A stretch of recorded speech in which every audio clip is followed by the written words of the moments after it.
Story 1. I'm not the kind of guy who tells stories. I work the overnight shift as a mechanic in Twin Butte, Montana, population 312 on a good day. I go home, eat, pass out. That's my life. But what happened last September? Jesus, I can't keep it in my head anymore without going nuts. It started like this. My buddy Jake was getting married at a winery out by Flathead Lake. He begged me to come, even though I hate weddings. I showed up late, already a few drinks in, and ducked out early.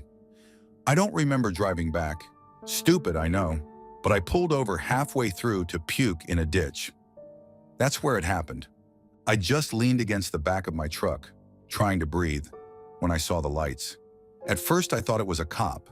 Bright beams, red, blue, blinding white, all flooding the road like someone had parked a squad car sideways behind me. I stood up straight, wiped my mouth. Yeah, I know. I'm not driving anymore, I said out loud, already fishing for my license. But the lights didn't move. No footsteps, no engine. Just this horrible hum, like power lines buzzed up to 10,000 volts. Then I realized there was no car, no road sounds, nothing but that noise. I turned around and saw it, this thing hovering maybe 30 feet above the tree line, big, black, and silent except for that hum. The lights weren't coming from it. They were beaming down on me like they were scanning me. I froze, not like scared froze. I literally couldn't move. My arms stopped halfway to my pockets. My mouth went slack. I wanted to yell or run, but all I managed was a whisper. No, no, no, no. Then something touched my shoulder. I don't care who you are. If you're paralyzed and something touches your shoulder, your mind shatters. Mine did. I felt skin, real skin, cold and rubbery. 5 fingers. It spun me around. They looked almost human. Almost. There were 2 of them. Tall, maybe 6'5". Big eyes, no nose to speak of. Thin mouths, skin like damp clay. Both wore tight suits like wetsuits, but with lines glowing faint blue.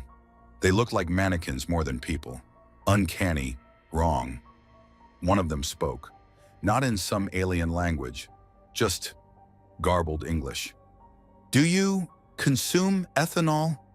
I blinked, I couldn't answer. The second one, the taller one, touched its own wrist. I felt something sharp jab into my side like a needle. Not painful, just weird. Almost like something scanned inside me. Your balance is compromised, the first one said. It sounded like a bad Siri voice filtered through static. You were leaving the gathering, the bonding ceremony. I finally stammered. Wedding? Yeah, wedding. They looked at each other, heads tilting in weirdly perfect sync, like birds. We have concern. Your movements cause disruption. You vocalized at Flora. Your hydration is uneven. I threw up, I said. Jesus Christ, what is this? What do you want? They didn't answer. One reached down. Somehow my pants were unzipped and tried to pull them up. I shoved at him, finally able to move again. And that's when the taller one lifted this device, like a baton, but it vibrated with red light. Don't, I snapped. Don't touch me with that. He lowered it. You're not law enforcement, I said. They looked at each other again. Law enforcement is local jurisdiction. We are collection unit. Oversight frequency authorized. Then the light hit me again. Full body this time.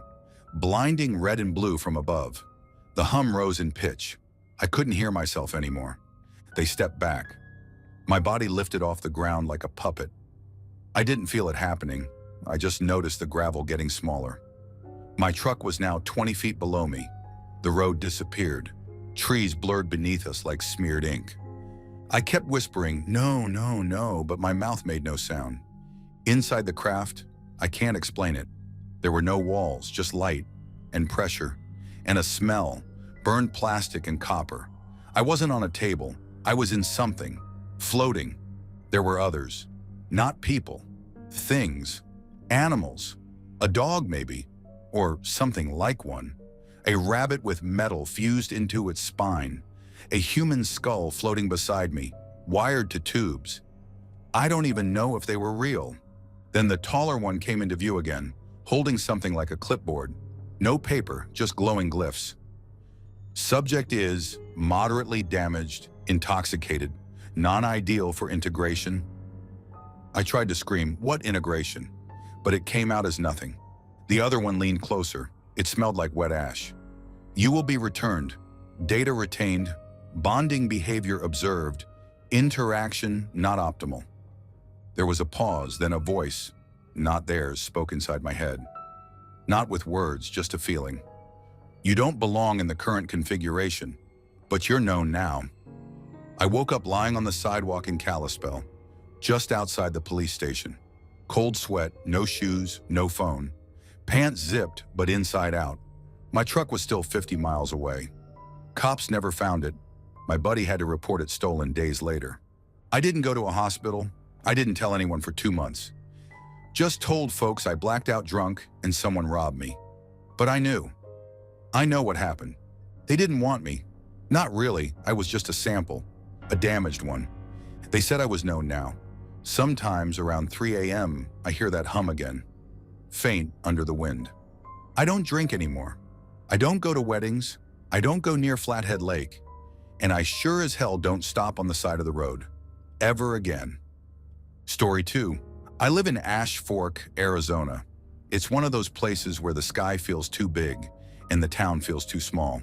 A couple hundred people, one gas station, 2 churches, and miles of pine and dust in every direction. I work nights at the truck stop, so I'm used to weird stories. But what happened to my brother-in-law? That wasn't a story. That was real. His name's Devin, married to my sister, Molly. Real quiet guy. He'd go out walking in the woods behind their trailer when he needed to clear his head. He'd been doing it for years, always took his phone, always told someone where he was going. But one night in late October, he just disappeared. He told Molly he was stepping out before dinner, just a short walk like usual. But he didn't come back, not by midnight. She called me around 1 in the morning, freaking out. I grabbed my flashlight and drove over. We checked all the usual spots, called his name until our voices cracked. No footprints, no broken branches, no sign of him at all. At 5 a.m., we called the sheriff. Search and rescue came out with dogs after sunrise. They did the grid search, went through every trail, every gully, still nothing. And then around 10 that morning, we found him. He was standing in the middle of a dry creek bed, about a mile out. No shoes, no coat, just standing there, staring straight ahead like he wasn't even awake. His clothes were soaked and caked in this weird gray slime. His lips were blue. When I called his name, he turned his head real slow and looked at me like I was a complete stranger. And then he said, "They told me I wouldn't remember, but I do." Then he just dropped, like his legs gave out. The paramedics took him to Flagstaff. They couldn't figure it out. No injuries, no signs of trauma. Blood work came back clean. No drugs, no infection, no hypothermia. He didn't speak for a full week, just stared out the window or at his foot. He kept touching it, like he didn't recognize it anymore. Molly called me one night, said I needed to come see something. I got there, and Devin was in the hospital bed holding his foot in his lap. He'd pulled his sock off. At first, I thought it was bruised, but then I looked closer. It wasn't a bruise. It was like a deep purple birthmark covering the entire sole.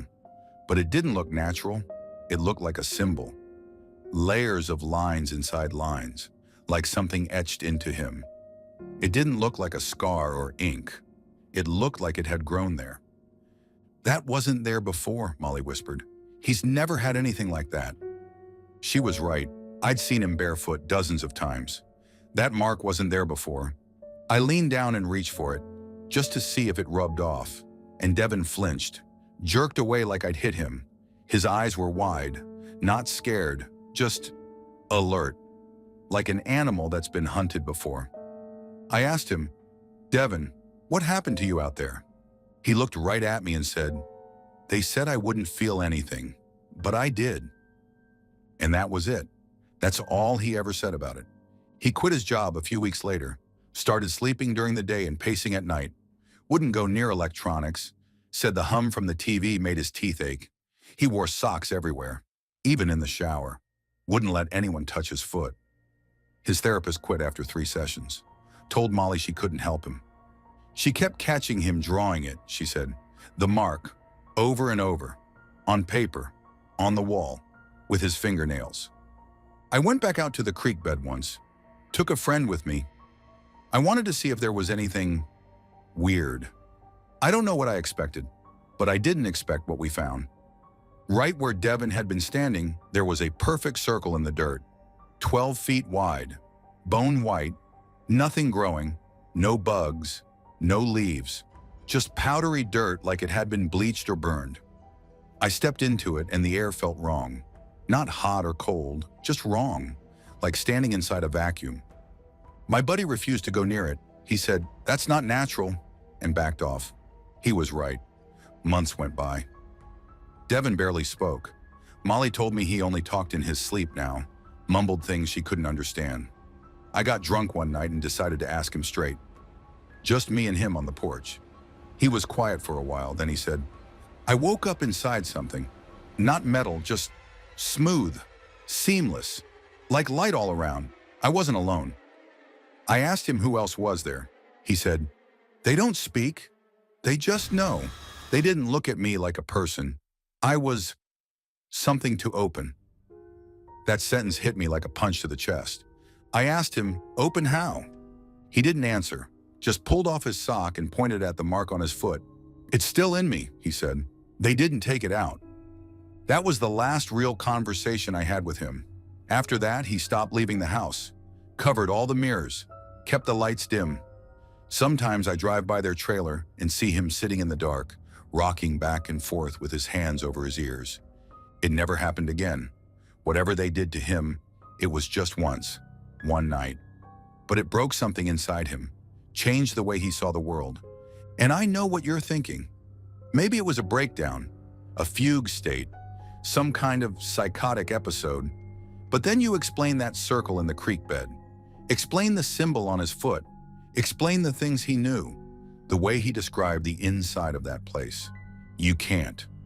Story 3. I wasn't even supposed to be out there that night. I'd driven up to my uncle's property in northwest Nebraska, 40 acres of nothing but grassland and sky, just to get away for a bit. City noise had been gnawing at my nerves, and I figured I could use a couple days of silence.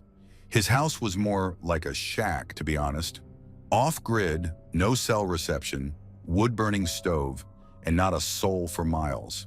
The place had always creeped me out a little, but it was better than hearing car horns and neighbors yelling through paper-thin walls. I'd spent most of the first night by the fire, reading old pulp novels, trying to unwind. At some point after midnight, I realized I hadn't brought in the cooler from my truck bed, and with how warm the day had been, I figured my food might go bad. So I slipped on my boots, grabbed a flashlight, and stepped outside. The wind had picked up. You don't get regular wind out there, it moves like it's got intention. I walked around the cabin, past the propane tank, and toward the truck. That's when I noticed how loud the insects had been all evening. Crickets, cicadas, all of it, just gone.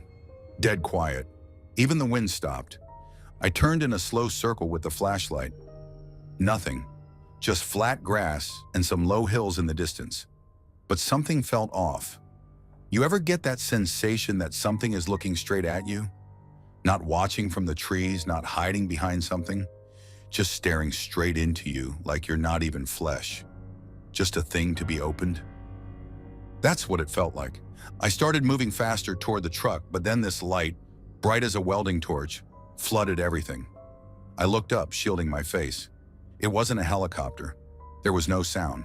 None. No whirring, no rotors, no engine. Just this massive circular glow, maybe 50, 60 feet above me. The edges were blurry, like it wasn't even really there, or was vibrating fast enough to smear. I opened my mouth to yell, but nothing came out. Not a grunt, not a whisper. I wasn't paralyzed, I just couldn't move. I could feel my heartbeat in my throat, and my body felt heavy, like gravity had thickened around me. Then the light pulsed. Once, and I wasn't there anymore. No tunnel, no lifting sensation, no beam. 1 second I was under the sky, and the next I was standing in the middle of a hallway that curved upward in both directions, like I was inside a loop. Everything was silver, walls, floor, ceiling, but not metallic. It looked soft, almost organic, like it was grown instead of built. There was no source of light, it just glowed. I started walking, or maybe I thought I was walking, but I wasn't sure my legs were really moving. The ground shifted under my feet, like it was adjusting to each step. I turned to go back the way I came, but it looked the same in both directions, endless. Then I saw someone. It was me. I mean, it looked like me. Same face, same hair, same clothes, but his arms were too long, his legs slightly bowed out like he was built for a different gravity.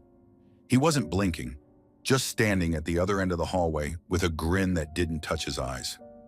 I shouted at him, "Who are you?" And the second the words left my mouth, he opened his. But it wasn't my voice that came out. It wasn't even a voice. It was a noise, like glass cracking under pressure, like a scream that wasn't made by lungs.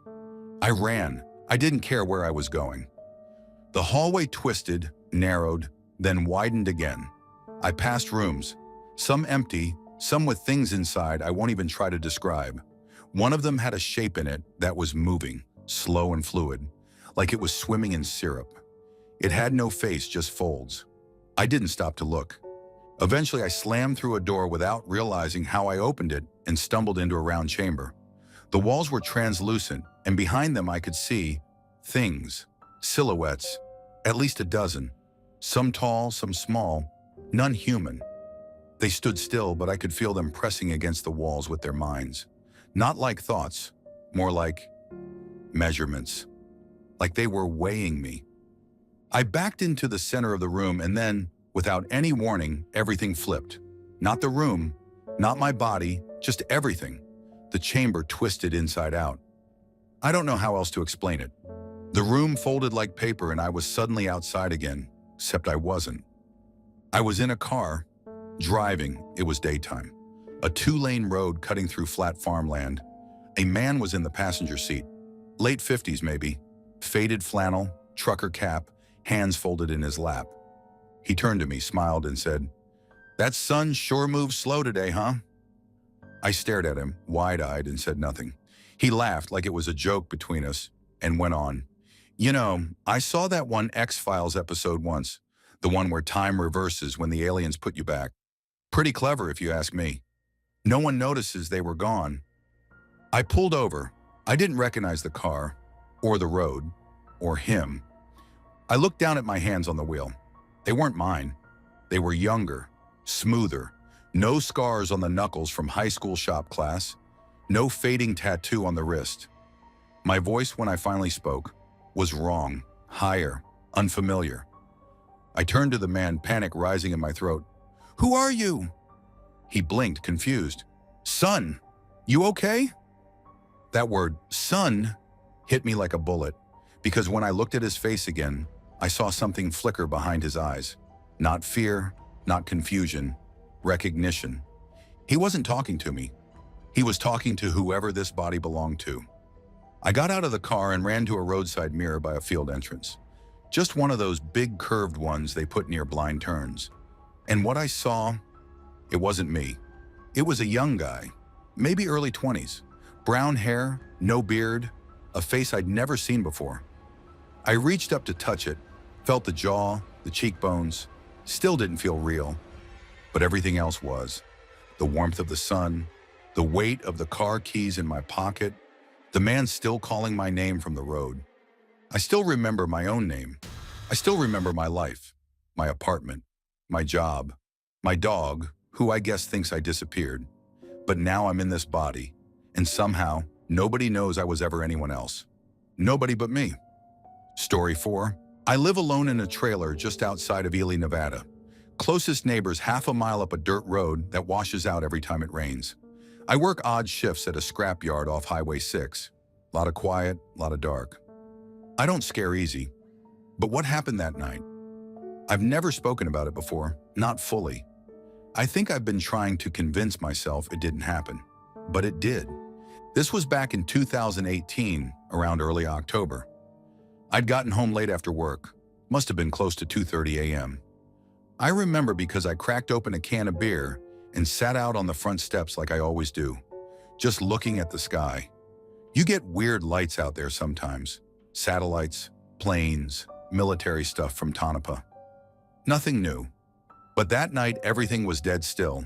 No wind, no bugs, just silence. Then the power in the trailer cut out. Everything blinked off. Porch light, fridge, even the backup battery on my radio. At first I thought maybe the fuse blew, so I went inside, flicked the breakers, nothing. The air inside was heavy like the pressure dropped, and my ears popped like I'd driven up a mountain. I stepped back outside to get some air. That's when I saw it. Hovering maybe 30 feet above the dirt lot was this. I don't even want to call it a ship, because it didn't look like something that was built. It looked grown, almost organic, dark and pulsing, like something alive. No lights, no sound. Just there. I didn't even have time to move before this awful vibration started in my chest. Not a sound, but a deep buzzing I could feel in my bones. My legs went numb.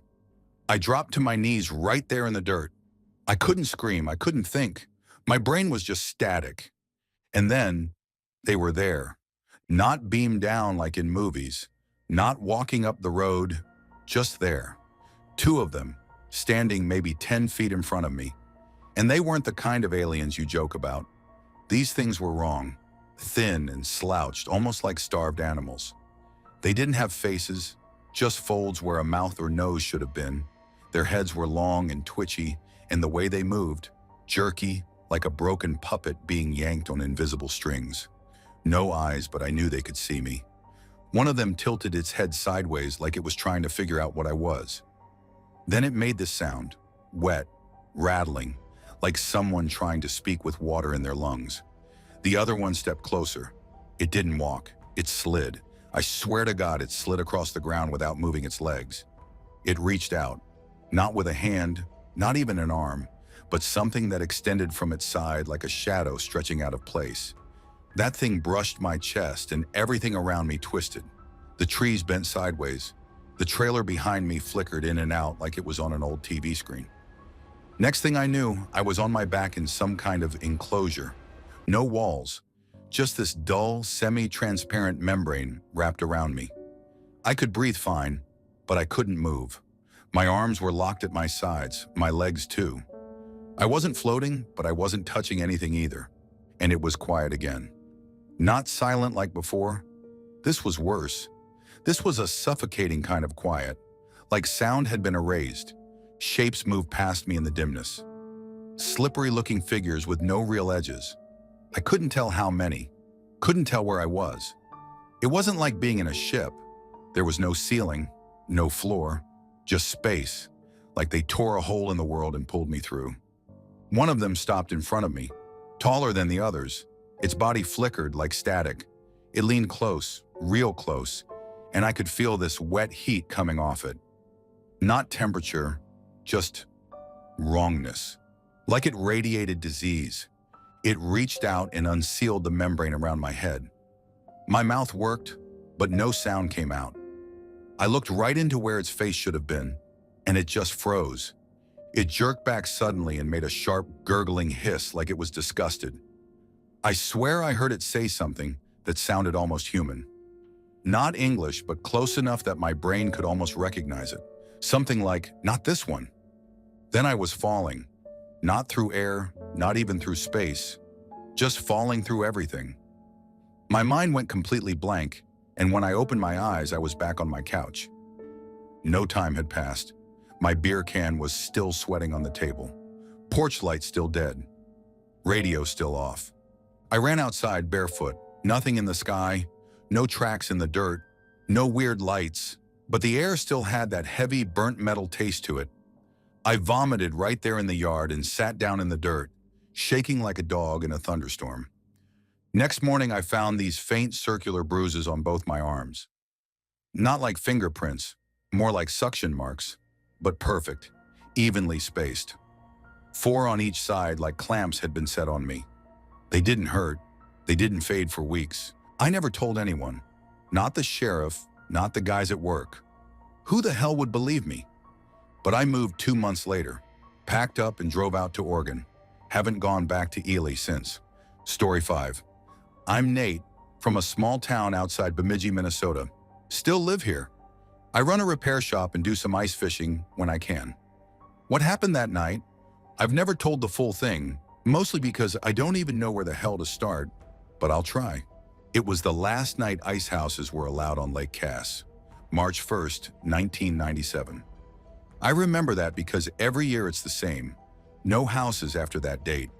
We were pulling ours off the lake before the deadline. Me, my sister Emma, and Dad. His friend Ron was towing the house behind us with his own truck. Just a straight haul back to town. Nothing weird, not until we hit the tree line.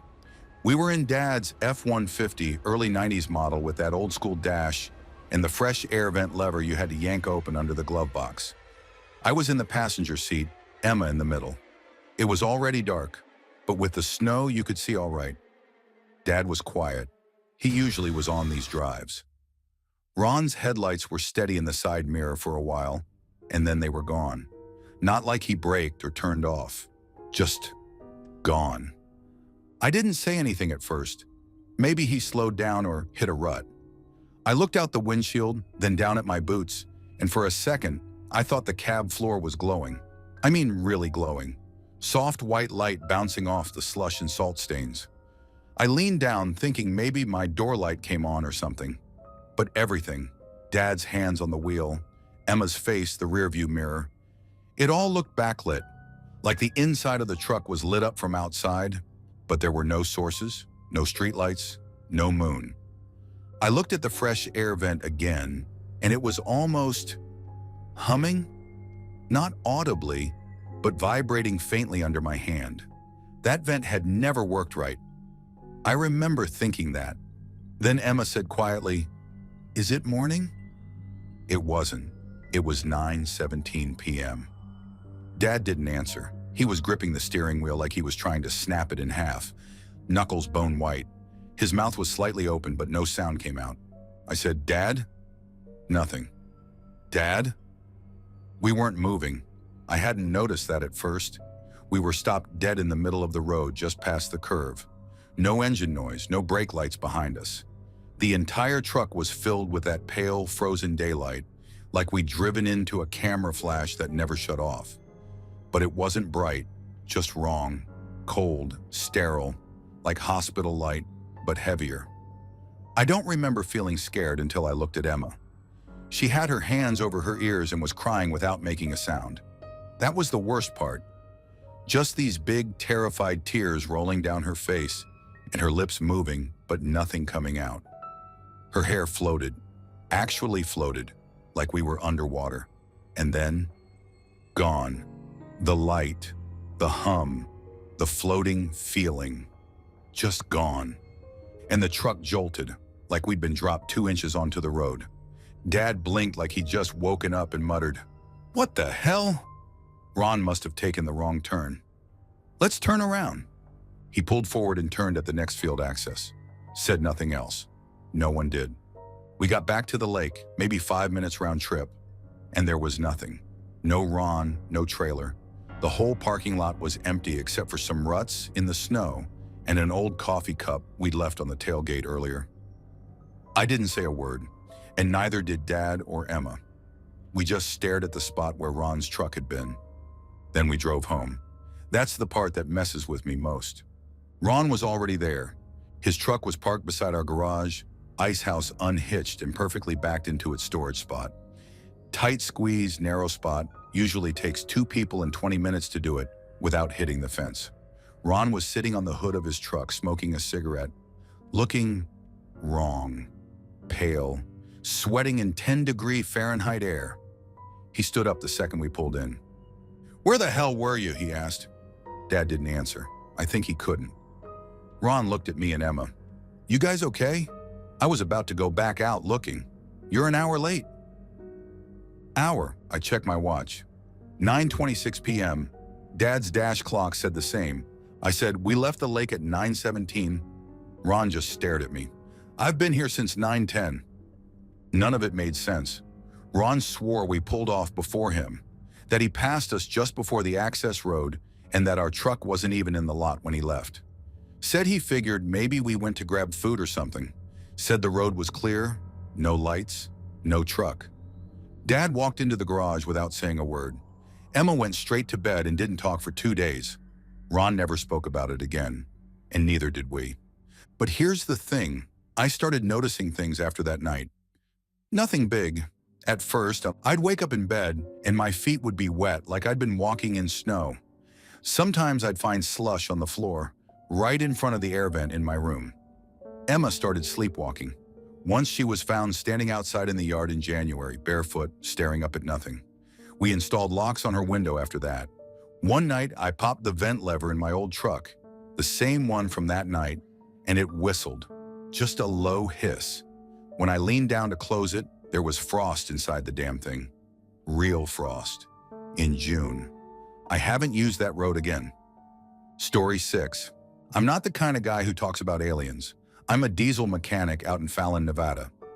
43 years old, live alone, work nights. Nothing about me screams abductee. I don't do drugs. I don't believe in Bigfoot. Hell, I didn't even believe in ghosts until 2 weeks ago. Now I'm not sure what I believe. All I know is something happened out there, and I haven't slept more than an hour a night since. It started around 2:45 in the morning. I had just finished pulling the transmission off a wrecked Peterbilt and was heading home. I live about 12 miles outside of town. Nothing but flat desert and cattle fences between me and the edge of nowhere. You ever been out there at night? There's a silence that doesn't feel right. It's like the land is holding its breath. Anyway, I'm halfway down the dirt road to my trailer when my truck dies. No warning, just shuts off. All the gauges go dark. Engine cuts. Even the dome light won't come on. I try the key, nothing. Then I notice every sound is gone. No engine ticking, no wind, no crickets. Dead quiet.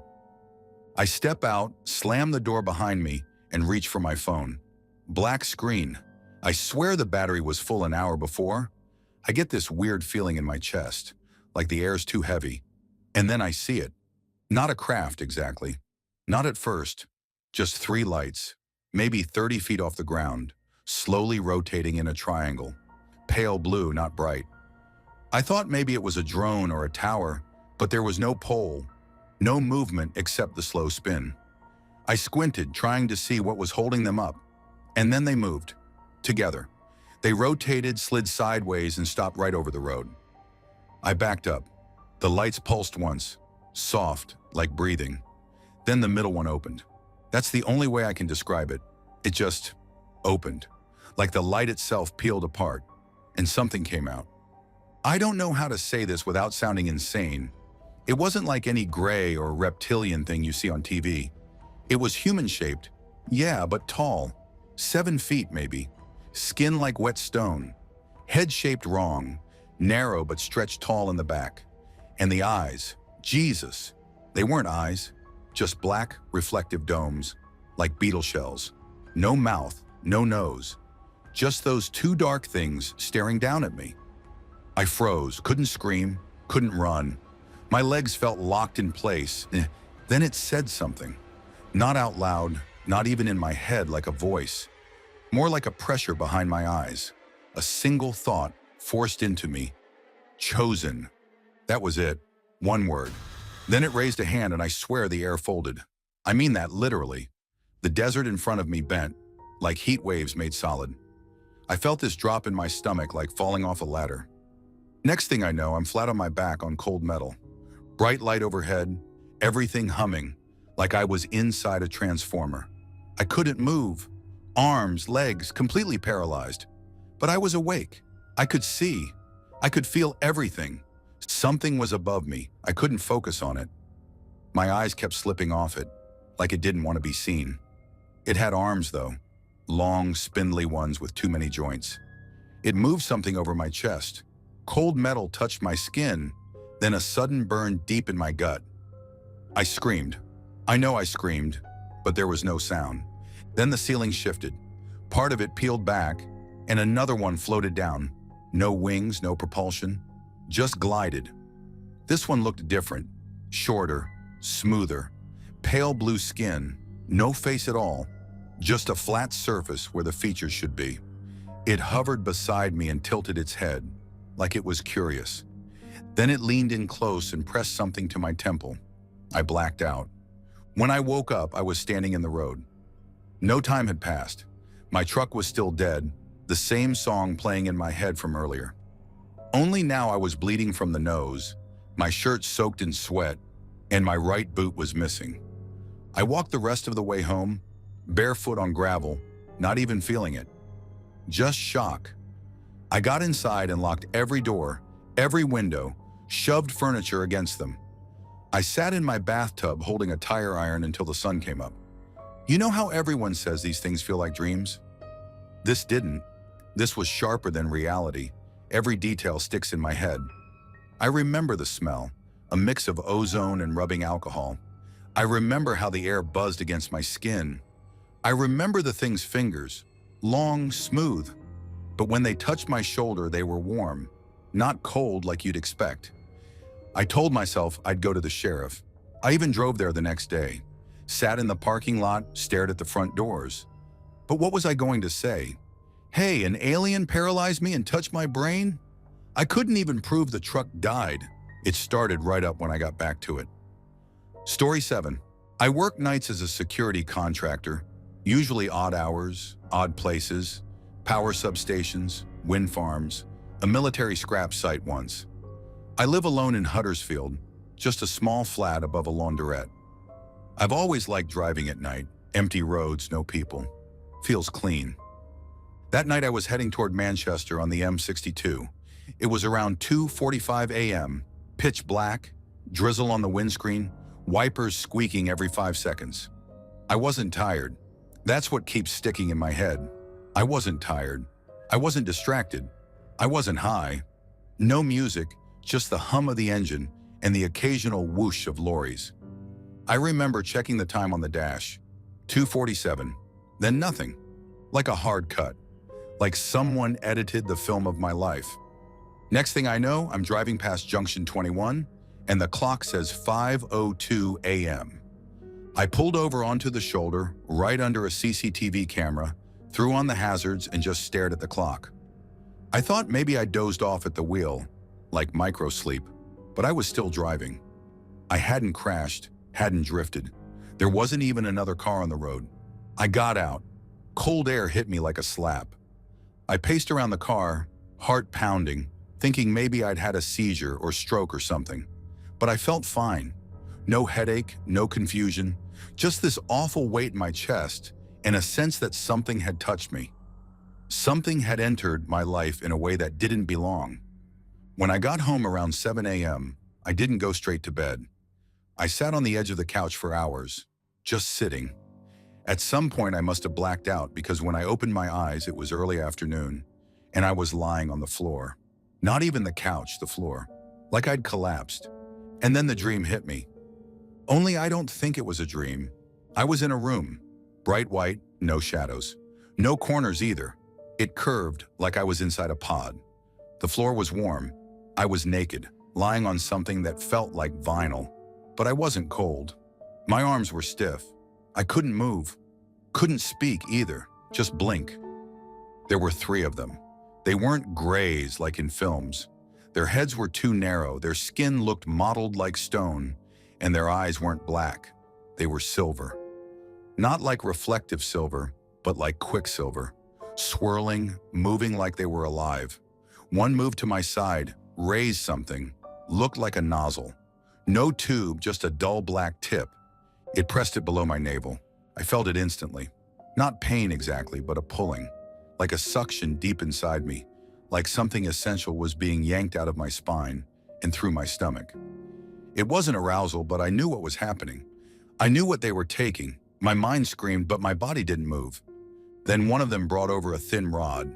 Looked like rusted copper, like something corroded from the sea.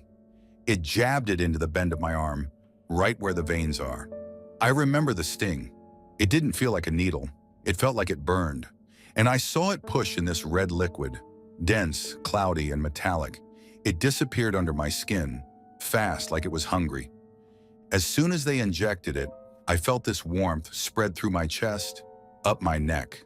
My hearing started to buzz, and then it all went white again. Next thing I remember is sitting on my couch, Afternoon sun through the blinds. My clothes were on, but inside out. Even my socks. That really freaked me out. And here's the worst part. When I got up to shower, I had a tiny puncture mark on my inner arm. A clean little dot. No bruise, no redness. Just a perfect red pinhole.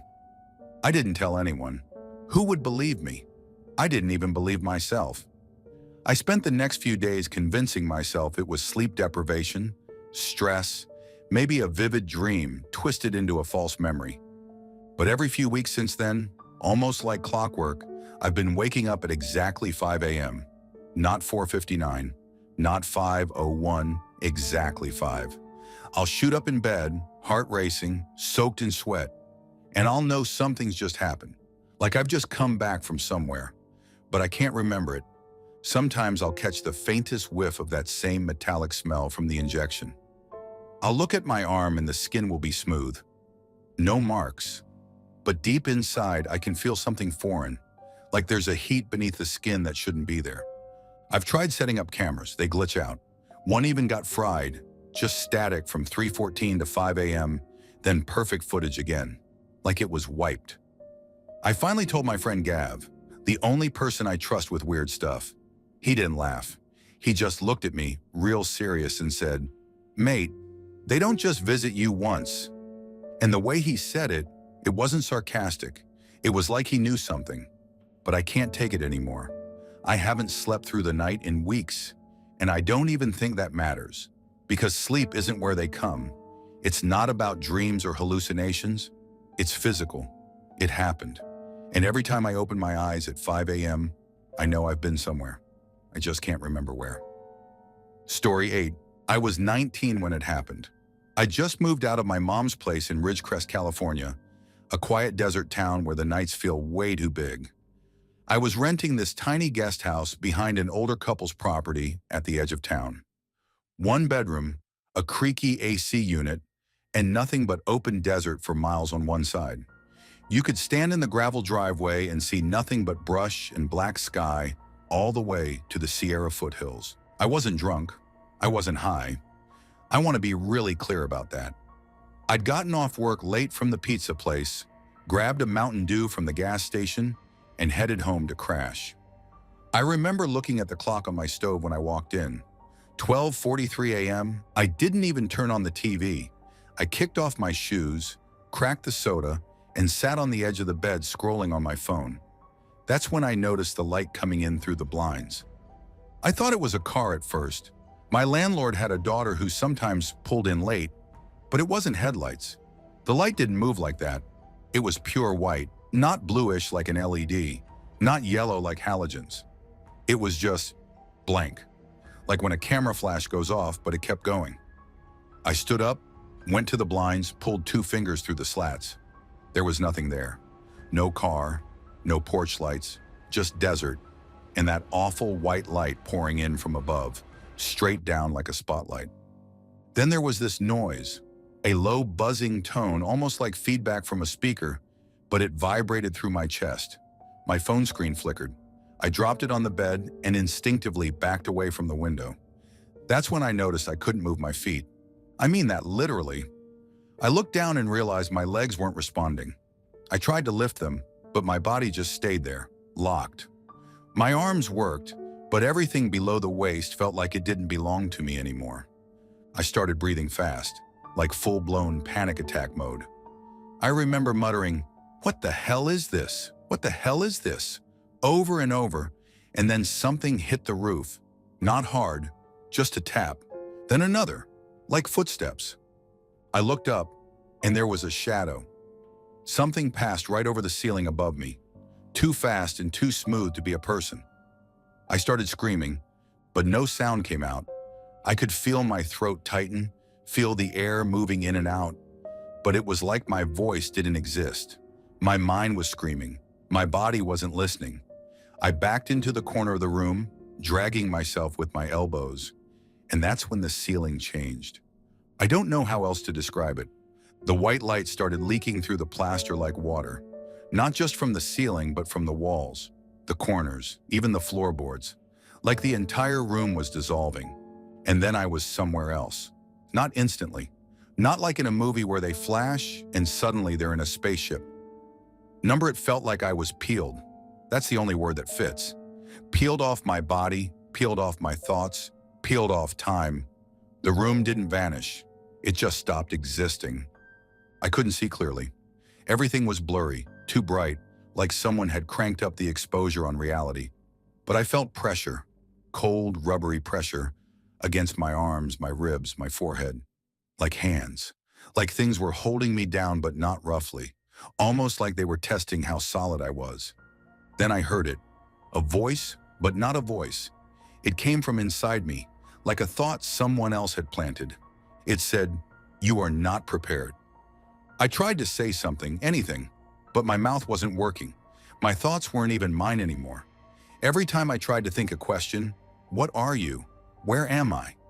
the words would fall apart before I could finish them. And then I saw it. Not clearly, not with eyes, but I saw it, like it let me see what it wanted me to see. Tall, skin like wet clay, limbs too long, no face, not really, just a shape where one should be. But the worst part was the feeling, like I was standing at the edge of something I could never understand, something ancient and wrong, something that had no concept of empathy, only curiosity. I wasn't a person to it. I was an object.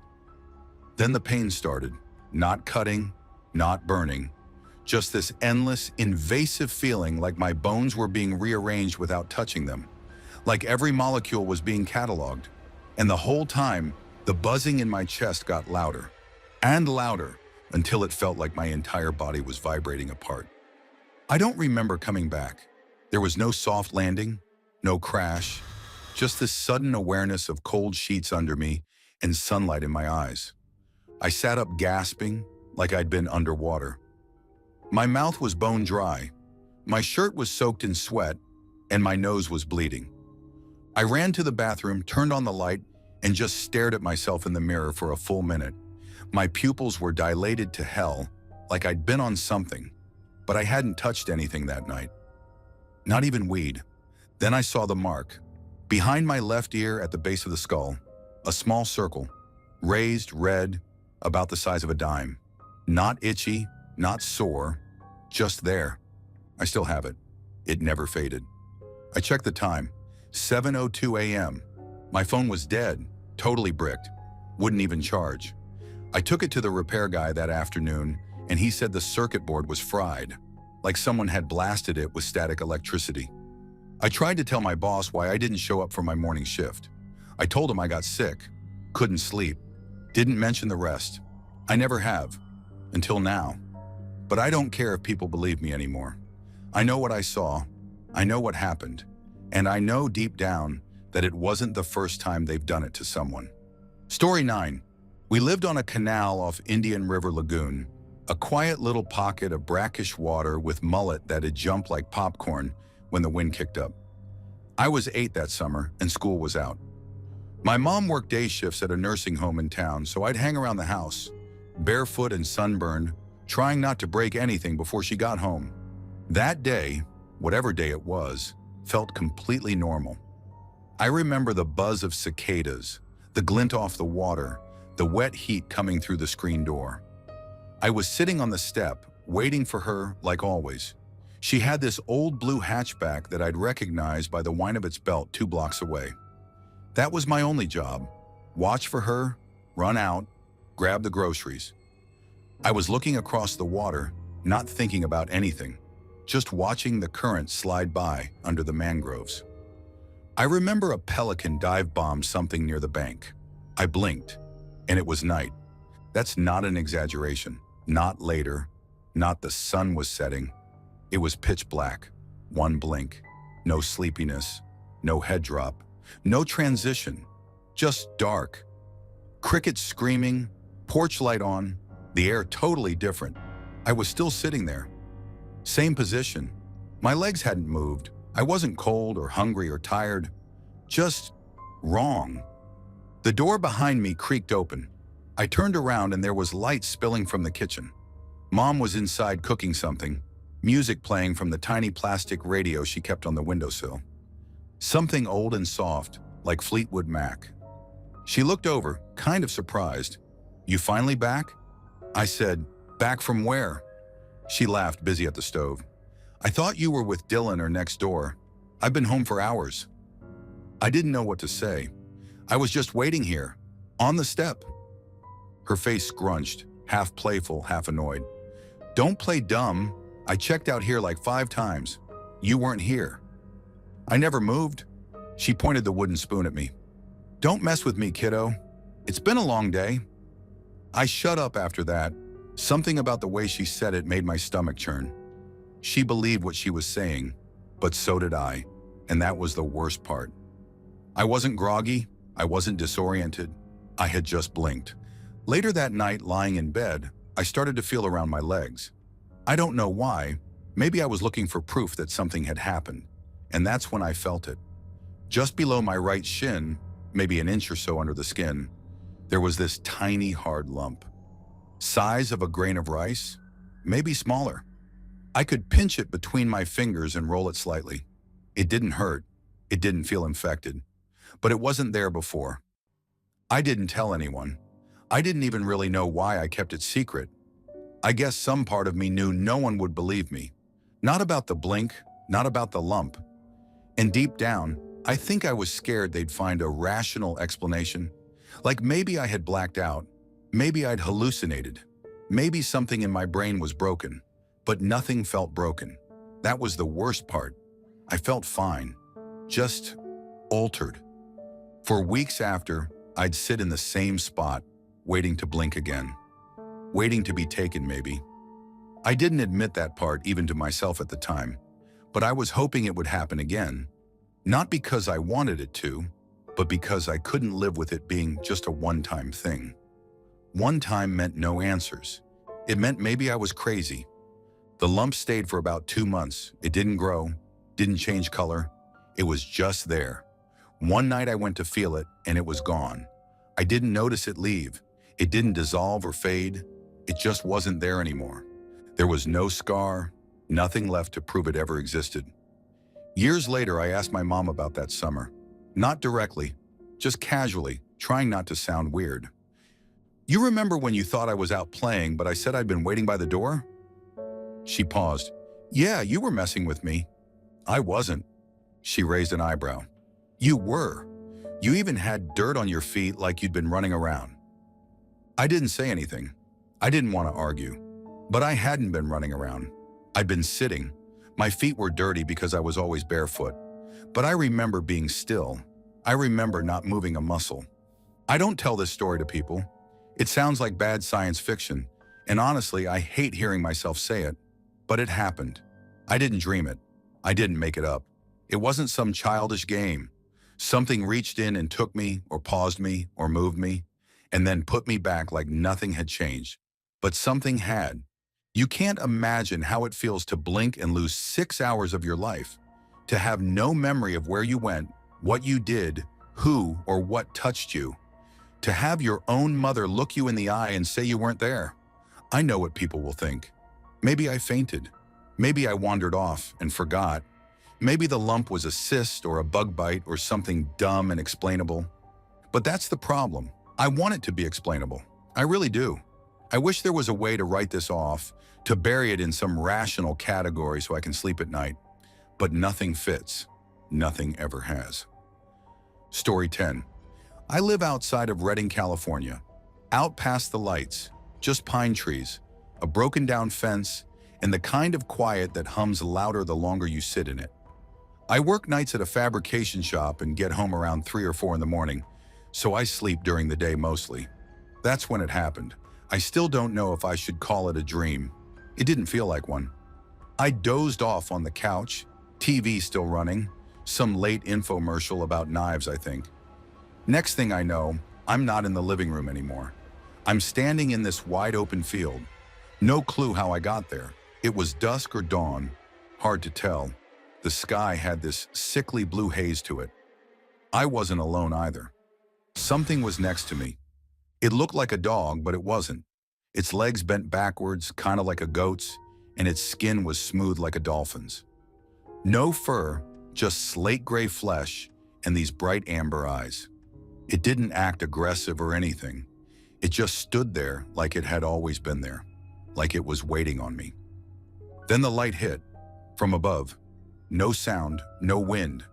Just a beam of white light slammed down from the sky, and we both started lifting off the ground. Me and this thing. I couldn't move. My arms and legs hung like dead weight while we floated straight up into the air. I didn't even feel panic. That's the part that still messes with me. I should have been screaming, but I wasn't. I felt still, like I'd taken a sedative or something. Inside, the craft was cold and metallic. No seats, no buttons, no blinking lights like you'd expect. Just walls, curved, seamless steel. The light inside didn't come from any fixtures. It just kind of existed, like the room glowed by itself. Two of them were there, the classic grays. I never bought into all that UFO stuff before, but that's exactly what they looked like. Big heads, skin like wet clay, eyes black and bottomless. They stood off to the side and just stared at me. Then one of them looked directly into me, not at me, into me. And I heard a voice in my head. Do not be afraid. That's how it started. The voice didn't come through my ears. It was like a thought I didn't think myself. It was calm, but it felt heavy. I know that doesn't make sense, but that's how it felt, like a thought that weighed something. The other one raised a hand, and suddenly this wall shifted into a screen. Videos started playing, footage I'd never seen before. My dad, in a Navy uniform. He looked younger, early 20s. He was on a ship, operating some kind of radar system. There were timestamps and codes in the corner of the footage, stuff I didn't understand. How are you showing me this? I said. I didn't expect an answer, but the voice came again, inside my head. We are preparing you. This is part of your structure. What are you preparing me for? I asked. To see. Then one of them turned and pointed to a door that hadn't been there before. It slid open silently, revealing this small chamber. Same walls, smooth, metallic, no corners or seams. The creature, the one that came up with me, trotted inside without hesitation. It looked back at me and blinked once, like it wanted me to follow. You must be cleansed to enter, said the voice. She is your guide. I stepped into the chamber. The door sealed behind me. Then my clothes just fell away. I don't know how. One second they were on me, the next they were on the floor in pieces like they'd been dissolved. I wasn't cold, I wasn't embarrassed. I didn't feel much of anything, really. Just this steady hum, like a tuning fork vibrating inside my skull. The creature came closer.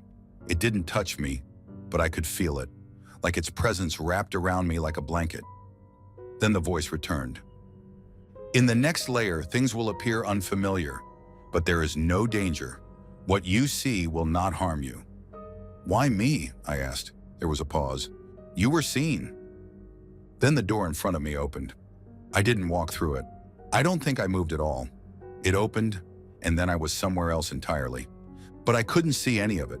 My eyes were closed, but I was awake. It felt like I was lying in bed, but the weight of the sheets was gone. There was air, warm and dry, rushing across my face. I could hear wings flapping, heavy ones getting closer. Then I felt it. A bird. I swear to God, I felt it land on my chest. Its talons gripped gently at first, like it was testing whether I was real. Then it settled. I still hadn't opened my eyes. I was too afraid. It moved its head, maybe inspecting me. I could feel the feathers brushing my chin. My hand moved on its own. I reached up and I felt it, not like any bird I've ever touched. The feathers were soft, but the body underneath was dense, muscular, warm. Then I opened my eyes, and it was real. It looked like an owl, but it wasn't. Its face was broad and flat, the eyes huge and liquid black, but its beak curved like an eagle's. The body was too long, too lean, almost feline. Wings outstretched, massive. Its chest rose and fell, slow and steady, like it had all the time in the world. It stared into me. We just stared at each other for a few seconds, and then I blinked. It was gone. My room was exactly how I left it. Same flickering TV, same buzzing ceiling fan, but I was in my bed now, not the couch. My shirt was still off, and there was a deep indentation on the blanket, right over my chest, like something had been there just moments before. I checked the clock. Only 10 minutes had passed. I never told anyone, not really. I tried once, but the words didn't come out right. They still don't. I've had dreams before, nightmares, sleep paralysis, but this wasn't that.